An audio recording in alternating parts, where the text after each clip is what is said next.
नमस्कार। नॉर्सेट की तैयारी में एक बार फिर से स्वागत है।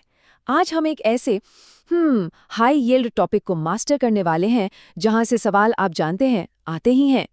जी हाँ, बात हो रही है लिवर और रीनल बायोप्सी की। तो चलिए आज इस टॉपिक को एकदम क्रिस्टल क्लियर कर लेते हैं। लिवर या किडनी? अच्छा, सच बताइएगा, इन दोनों की बायोप्सी में अक्सर कंफ्यूजन होता है ना? बिल्कुल होता है।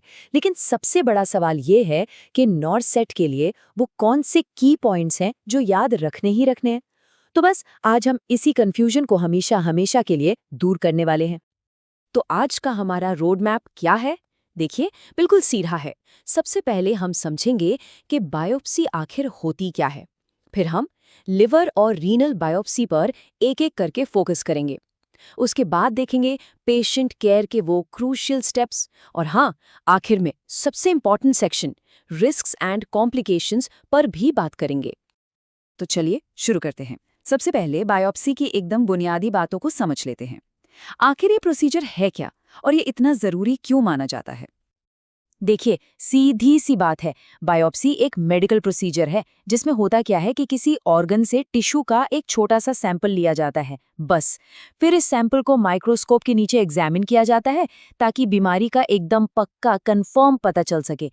इसीलिए तो इसे एक गोल्ड स्टैंडर्ड डायग्नोस्टिक टूल कहते हैं। ठीक है, बेसिक्स क्लियर हो गए। अब आते हैं हमारे पहले मेन फोकस पर, लिवर बायोप्सी। सबसे पहले ये देखते हैं कि नॉर्सेक में इससे जुड़े कौन से सवाल हैं जो बार बार पूछे जाते हैं। आइए जानते हैं।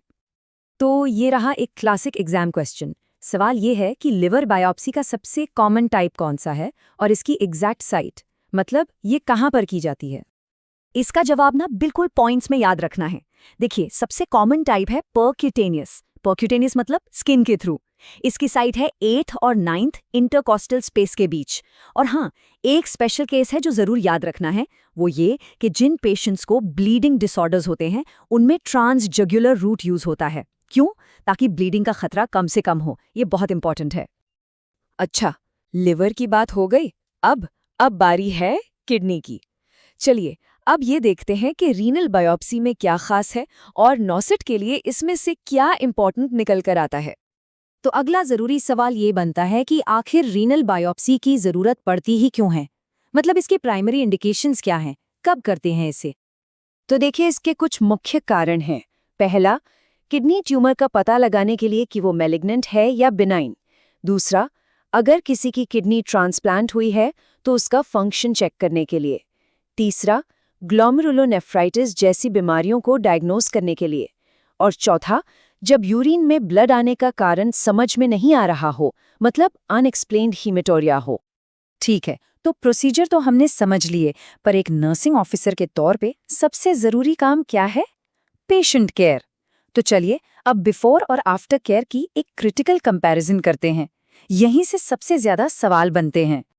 अच्छा, दोनों ही प्रोसीजर्स के लिए एक बहुत कॉमन प्री प्रोसीजर इंस्ट्रक्शन है।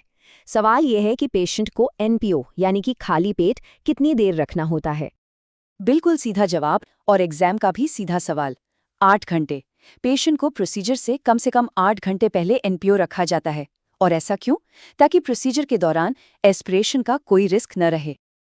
और हाँ, एक बात और, ये नॉन नेगोशिएबल है, मतलब इसमें कोई दो राय नहीं हो सकती। किसी भी बायोप्सी से पहले पेशेंट की ब्लीडिंग प्रोफाइल यानी बीटी, सीटी, पीटी, आईएनआर ये सब चेक करना मैंडेटरी है, मतलब जरूरी ही है। इसी से तो ब्लीडिंग के रिस्क का पता चलता है। अब जो चीज इस पॉइंट को एग्जाम के लिए सुपर इंपॉर्टेंट बनाती है वो है पोजीशनिंग का डिफरेंस। इसको ध्यान से समझिए। लिवर बायोप्सी के लिए प्रोसीजर से पहले सुपाइन और बाद में राइट साइड लाइन पोजीशन दी जाती है। वहीं रीनल बायोप्सी में पहले प्रोन और बाद में सुपाइन। पोजीशंस अलग अलग हैं, पर दोनों का मकसद एक ही है, बायोप्सी साइट पे डायरेक्ट प्रेशर लगाना ताकि ब्लीडिंग को रोका जा सके। पोस्ट प्रोसीजर केयर की बात चली रही है तो एक और इम्पॉर्टेंट क्वेश्चन, रीनल बायोप्सी के बाद कम से कम कितने घंटे का बेड रेस्ट जरूरी होता है। तो रीनल बायोप्सी के बाद पेशेंट को 12 से 24 घंटे का, और ये याद रखिए, स्ट्रिक्ट बेड रेस्ट एडवाइस किया जाता है।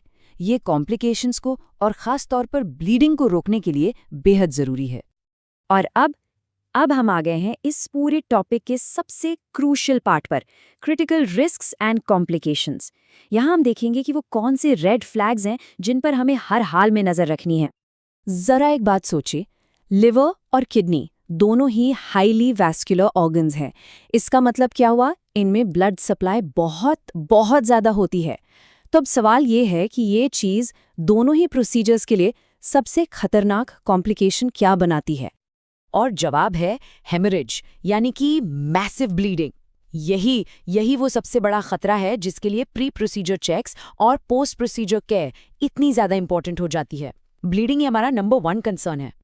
तो सेफ्टी के लिए 3 गोल्डन रूल्स हैं जो हमेशा याद रखनी है। पहला, रीनल बायोप्सी के बाद अगर 24 घंटे से ज्यादा यूरिन में ब्लड आए तो ये एक वार्निंग साइन है। दूसरा, अगर पेशेंट को पहले से कोई ब्लीडिंग डिसऑर्डर है तो ये प्रोसीजर एक एब्सोल्यूट कॉन्ट्रा इंडिकेशन है, मतलब करना ही नहीं है। और तीसरा, प्रोसीजर के बाद एस्पिरिन और एनएसएड्स जैसे ब्लड थिनर्स को बिल्कुल अवॉइड करना है। तो इस पूरी बातचीत का निचोड़ क्या निकला? वो ये है कि मेटिकुलस प्रेपरेशन, यानी सावधानी से की गई तैयारी, और विजिलेंट पोस्ट प्रोसीजर मॉनिटरिंग, यानी प्रक्रिया के बाद एकदम सतर्क निगरानी, यही वो 2 चाबियां हैं जो सबसे सीरियस कॉम्प्लिकेशन यानी ब्लीडिंग को रोक सकती हैं। तो अब जब प्रोसीजर्स, पेशेंट केयर और रिस्क्स की पूरी पिक्चर एकदम साफ है, तो ये सोचना जरूरी है कि ये नॉलेज पेशेंट सेफ्टी और मॉनिटरिंग को प्रायोरिटाइज करने के तरीके को अब कैसे और बेहतर बनाएगा।